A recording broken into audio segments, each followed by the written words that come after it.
होणार आहे सुशीला, त्यासाठी ह्या मुरमुऱ्या घेतलेल्या आहेत. तुम्हाला जर भेळीच्या मुरमुऱ्या भेटल्या अशा लांब तर त्या घ्यायच्या. ह्याचा आता ह्या आहेत तर याचा करते मी. तर या 2 ते 3 मिनिट पाण्यात ठेवायच्या. पाहू शकता कसा आवाज येत आहे.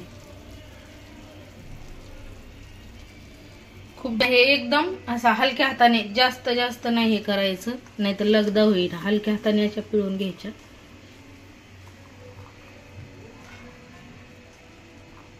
तरी फुटाण्याची डाळ थोडीशी आपण असं म्हणजे दाट मोठ्यालाच असं वाटून घेणार आहे. खूप तेल टाकून घेतलंय.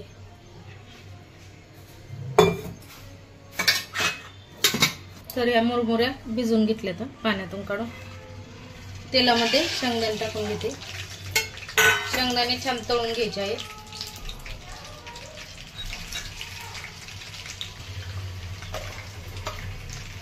मीठ,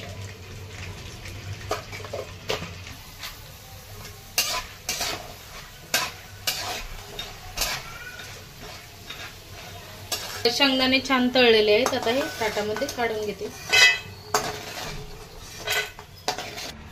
मोहरी, जिरे नसतं आवडत तर नाही टाकलं तरी चालतंय. मोहरी आणि जिरे छान तडतडलं का हिरवी मिरची टाकायची आहे.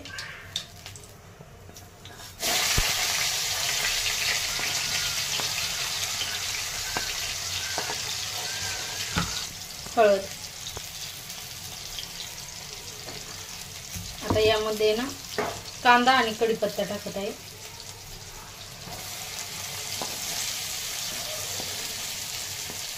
थोडा जास्तच घ्यायचा. यामध्ये मीठ टाकत आहे चवीनुसार थोडंसं.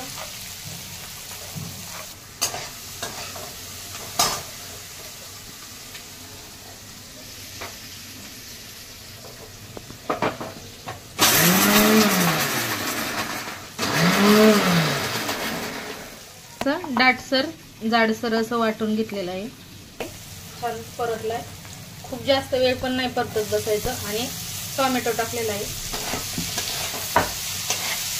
टोमॅटो पण आपल्याला ना फार मऊ नाही करायचं. फुटाण्याचा आपण हे जाडसर वाटून घेतलेलं हे 2 चमचे टाकलेलं आहे.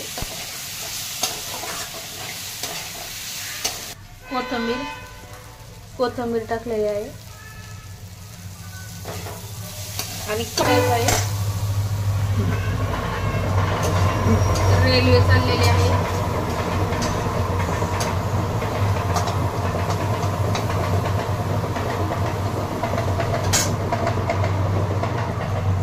आणि आता आहे ना मी हे भिजून घेतलेले मुरमुऱ्या ह्या टाकून घेत आहे. आणि छान मिक्स करून घ्यायचं. छान असं परतून घ्यायचं. आता ओरलेला हा फुटाण्याचा कूट हा याच्यात टाकून घ्यायचा आहे. ऍसिडिटी पोहेने ऍसिडिटी होत असेल तर हा नाश्ता छान आहे. आणि आपल्याला रोज पोहे किंवा उपमा खाऊन कंटाळा येतो तर कधी मध्ये हा सुशीला करायचा तर छान लागतो. यामध्ये तुम्ही थोडीशी लाल चटणी पण टाकू शकता कलर साठी. छान असं कलर येतो, छान दिसतो छान. तर लातूरच्या साईडला जास्त फेमस आहे हा नाश्ता. पाण्याचा शिपका द्यायचा. खूप जास्त पण नाही, थोडाच. आणि एक वाफ काढून घ्यायची. आहे. तुम्ही यामध्ये थोडीशी साखर, हिंग हे पण टाकू शकता आवडत असेल तर. अशी एक वाफ काढलेली आहे. आता यामध्ये आपण तळलेले शेंगदाणे आणि डाळ टाकून घेऊ. तर मीठ टाकलेलं आहे चवीनुसार. आणि भरपूर सारी कोथिंबीर.